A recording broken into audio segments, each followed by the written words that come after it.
नरेंद्र मोदी ने अपनी तीसरी पारी शुरू कर दी है। उनके नए मंत्रिमंडल को लेकर देश भर के साथ ही अलवर में भी रविवार को दिन भर चर्चा चलती रही। वहीं देर शाम राष्ट्रपति भवन में होने वाले शपथ ग्रहण समारोह को लेकर उत्सुकता बनी रही। इससे पूर्व प्रधानमंत्री मोदी ने संभावित मंत्रियों की एक बैठक नई दिल्ली में बुलाई। इस बैठक में अलवर सांसद भूपेंद्र यादव भी नजर आए। ऐसे में उनका फिर से कैबिनेट मंत्री बनना तय मानकर दिन भर समर्थकों में खुशी छाई रही। इससे पूर्व मोदी राजघाट पहुंचे और राष्ट्रपिता महात्मा गांधी को नमन किया। साथ ही पूर्व प्रधानमंत्री अटल बिहारी वाजपेयी के समाधि स्थल एवं नेशनल वॉर मेमोरियल भी पहुंचे।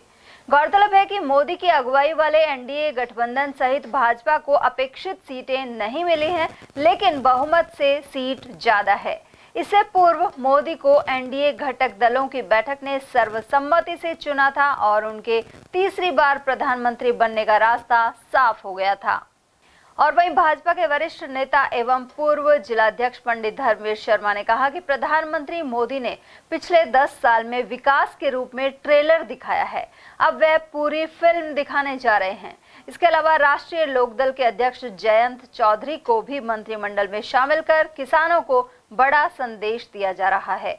इसी कड़ी में किसानों की सम्मान निधि बढ़ाई जा चुकी है। इसके अलावा अन्य सभी वर्गों के लिए सरकार कार्य कर रही है। पंडित धर्मवीर शर्मा ने कहा कि अलवर से भूपेंद्र सिंह यादव के सांसद चुने जाने के बाद ईस्टर्न कैनाल परियोजना का लाभ मिलेगा और कई अन्य विकास कार्य होंगे। मोदी जी ने एनडीए संसदीय दल के नेता के चयन के बाद में स्पष्ट कहा था कि 10 साल में 2 बार के टर्म में जो काम हुए हैं वो तो ट्रेलर है। मोदी जी, मुझे पूरा विश्वास है, बहुत तेज गति से युद्ध स्तर से देश के हित के शेष कार्यों को जल्दी से जल्दी छेड़ेंगे और छोड़ेंगे नहीं, पूरा करेंगे। और इतनी बिगड़ी हुई अवस्था व्यवस्था में अभी तो रफू ही हो पाया है जी, अभी तो उसका पुनरुद्धार होगा। देश के नीतियां और नीयत देश को ऊपर ले जाने की है और उसमें मोदी जी संकल्पबद्ध हैं। और मैं समझता हूँ जब नायक निर्णय करता है तो सहयोगी उसमें अपना दम लगा देते हैं और फिर परिणाम भी सामने आते हैं। कांग्रेस का दुष्प्रचार है, विपक्षियों का दुष्प्रचार है कि 2 बार सरकार में मोदी जी ने किसानों पर ध्यान नहीं दिया या कम दिया। खूब ध्यान दिया है, खूब दे रहे हैं, खूब देंगे और हर मामले में किसानों के में भी, युवाओं के में भी, महिलाओं के में भी, गरीबों के में भी पहले से ज़्यादा काम करेंगे और काम सफल सिद्ध होगा। और जयंत चौधरी जी मंत्री बन रहे हैं। ये अलवर का बड़ा सौभाग्य है कि प्रधानमंत्री जी ने भूपेंद्र यादव जी जैसे नेता को अलवर से लोकसभा के चुनाव लड़ने की हरी झंडी दी और अलवर ने अपने गले लगाकर भूपेंद्र यादव जी को सांसद बनाया है। भूपेंद्र यादव जी भी अपने वायदे के धनी हैं। वो अलवर को पूरी तरह फोकस में रखकर, और मैं तो कहता हूं कि भूपेंद्र यादव जी के साथ अलवर का कद भी निरंतर बड़ा हो रहा है। और भूपेंद्र जी दिल्ली की और जयपुर की राजस्थान की सरकार के द्वारा, मध्य प्रदेश के द्वारा इस कार्य को जल्दी से जल्दी अच्छे से अच्छा संपन्न कराएंगे। इसमें कोई संदेह नहीं है, शंका नहीं। तो अलवर के लोग पाने की उम्मीद कर सकते हैं? अलवर के लोग कर रहे हैं। उधर भाजपा के जिला उपाध्यक्ष देशराज वर्मा के अनुसार लोकसभा चुनाव से पहले ही स्पष्ट था कि नरेंद्र मोदी के नेतृत्व में तीसरी बार एनडीए की सरकार बनेगी। वहीं शपथ ग्रहण समारोह में भाग लेने अलवर एवं राजस्थान से भी बड़ी संख्या में लोग दिल्ली गए हैं। उन्होंने कहा कि प्रधानमंत्री सभी गारंटियों को पूरा करेंगे और विकसित भारत बनाएंगे। और अलवर से भी बहुत सारे लोग गए हुए हैं और जयपुर से भी हमारे सभी जो भारतीय जनता पार्टी कार्यकर्ता सीनियर उनको बुलाया वो गए हैं और बहुत भारी संख्या में लोग उत्साह के साथ दिल्ली जा रहे हैं और नरेंद्र भाई की तीसरी बार सरकार बन रही उसमें शामिल होंगे और बिल्कुल आंखों से वो देखेंगे। अनुमान है कि राजस्थान से भी अच्छा प्रतिनिधित्व देंगे।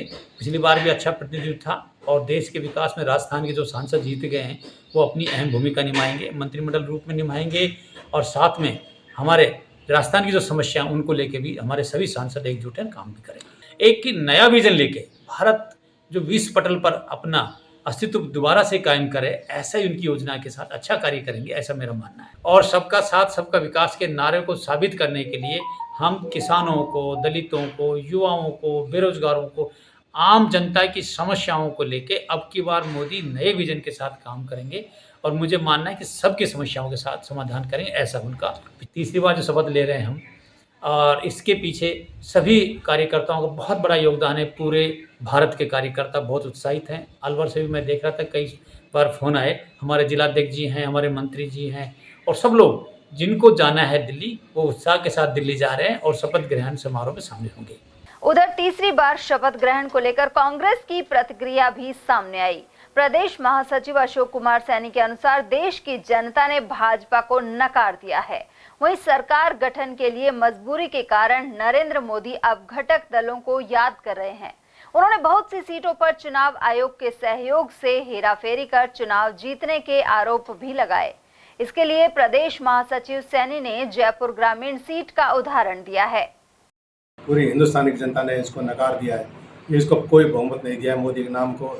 इनकी जो आज 240 सीटें बीजेपी को आई है अकेले, ये तो इसमें से कम 100 सीटें ऐसी हैं जो इन्होंने निर्वाचन आयोग का अधिकारियों पर वहाँ पर दबाव डाल करके इन्होंने हेरा फेरी करके अभी भी इन्होंने 100 सीटें इन्होंने कम कर दी है। इनकी 200 पार नहीं हो रही सीट है। इन्होंने हमारे नज़दीकी जयपुर के ग्रामीण की जो 1000-1200 वोटर्स हम हारे हैं वो हारे नहीं, इन्होंने हरवाए हैं। इस तरह की बहुत सी शिकायत हमारे नेताओं के पास आ रही है, जिन्होंने इन्होंने निर्वाचन आयोग के अधिकारियों पर दबाव डाल करके कम से कम इन्हें तो पूरे हिंदुस्तान में 100 सीटें इन्होंने अपने जितवाई है। उसके आधार पर ये 240 बहुमत मान लेकर आए। और दूसरा बात, अब जो मोदी जी गठबंधन का अब राज करने जा रहे हैं, 5 साल आज शपथ लेने जा रहे हैं, लेकिन हमको नहीं लगता कि ये पूरे 5 साल तक के 6 महीने भी ये पकड़ पाएँ कि दूसरे जो गठबंधन में जो दल हैं वो अपनी मनमानी करेंगे। ये मोदी जी जो कभी मुसलमानों को चाहते ही नहीं थे, मुसलमानों को कोई चीज़ दे के राजी नहीं, ना इन्होंने लोकसभा में टिकट दी, ना उनको आरक्षण में दिया, ना कुछ कोई सुविधा दे के राजी नहीं। आज दूसरे जो घटक दल हैं, चाहे नीतीश जी हों, चाहे दूसरे चाहे साउथ के आंध्रा के हो, इनको वो उनको साथ लेकर के चलेंगे। तो ये जो घटक दल है उनके दबाव में आकर के काम करेंगे।